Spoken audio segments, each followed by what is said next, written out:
이어서 네트워크 연결 순서입니다. 먼저 순천방송국 연결합니다. 네, 황인준 앵커. 지역에서 직장 내 괴롭힘 사건이 벌어졌다는데 어떤 내용인가요?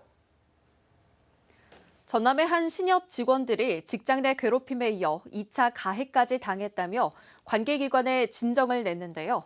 법원이 2차 가해가 인정된다며 가해자인 신협 이사장에게 벌금형을 내렸습니다. 이처럼 소규모 사업장의 노동자들이 직장 내 괴롭힘과 2차 가해의 사각지대에 놓여 있다고 합니다. 김기중 기자가 취재했습니다.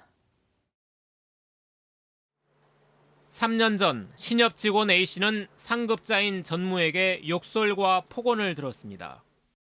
하면서 말씀을 하시더라고요. 모멸감이 지금까지도 제가 그때 생각을 하면은 잠을 잘 수가 없어요. 전체 직원의 절반인 12명이 직장 내 괴롭힘을 호소했고 신협중앙회는 직장 내 괴롭힘 가해 간부인 전무에게 감봉의 징계를 내렸습니다. 이때부터 직장 내 괴롭힘에 이은 2차 가해가 시작됐습니다. 가해자는 신협의 이사장이었습니다. 이사장 등 상급자들은 피해자 2명에게 근무 평정을 낮게 줘 승진해서 불이익을 받게 했습니다. 또 부장과 지점장이었던 피해자들을 아무런 협의 없이 창구 담당으로 발령냈습니다. 고용노동부의 조사와 검찰의 기소에 이은 재판까지 2차 가해가 벌어진 지 2년 만에 신협 이사장이 근로기준법 위반 혐의로 벌금 500만 원을 선고받았습니다. 광주지법 순천지원 박하영 판사는 2차 가해의 죄질이 좋지 않은 점, 근로자들의 상당한 정신적 고통, 원상회복 조치를 취한 점 등을 참작했다고 양형 이유를 밝혔습니다. 2차 가해에 관련돼서는 또 형사처벌을 하도록 돼 있습니다. 그만큼 2차 가해가 1차적인 직장 내 괴롭힘 행위보다 더 무겁게 법에서는 보고 있다는 것을.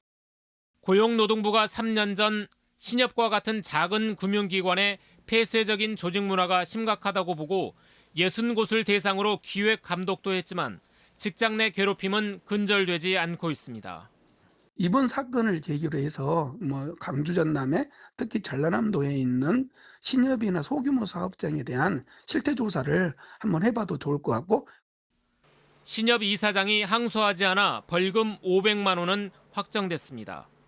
이사장은 2차 가해를 인정하진 않지만 조직을 제대로 관리하지 못한 책임을 통감해 항소하지 않았다고 해명했습니다. KBS 뉴스 김기중입니다. 고흥 등량반의 저수온으로 양식 어류의 피해가 우려돼 감성돔 방류가 시작됐습니다. 고흥군은 지난달 23일부터 고흥 해역에 저수온 경보가 내려진 가운데 수온이 3도까지 떨어짐에 따라 고흥 등량반 해역의 가두리 양식장 9곳에서 감성돔 52만 마리를 방류했다고 밝혔습니다. 국립수산과학원은 저수온 특보가 내려진 바다의 수온이 이번 주 후반까지 소폭 상승할 것으로 예상하고 양식장 관리에 주의를 당부하고 있습니다. 여수해양경찰서가 겨울철 해양사고 예방을 위해 저인망 어선 불법 조업 특별 단속을 벌였습니다. 여수해경은 저인망 어선 14척을 대상으로 특별 단속을 진행한 결과 승선원 변동 미신고 2건과 보건성 자료 미비치 1건 등 위반 사례 3건을 적발했다고 밝혔습니다. 해경은 저인망 어선의 불법 조업이 어족 자원을 고갈시키고 대형 해양 사고로 이어질 가능성이 높은 만큼 어업인의 적극적인 협조를 당부했습니다. 순천시가 올해부터 농어민 공익수당을 10만 원 인상해 70만 원을 지원합니다.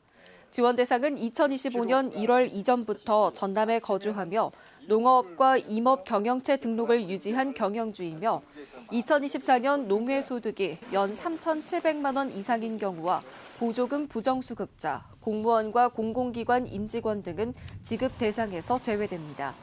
신청 기간은 12일부터 다음 달 13일까지며 주소지 읍면동 행정복지센터에 방문 접수하면 심의를 거쳐 지급 대상자를 확정해 4월 중 순천사랑 상품권으로 일괄 지급할 예정입니다.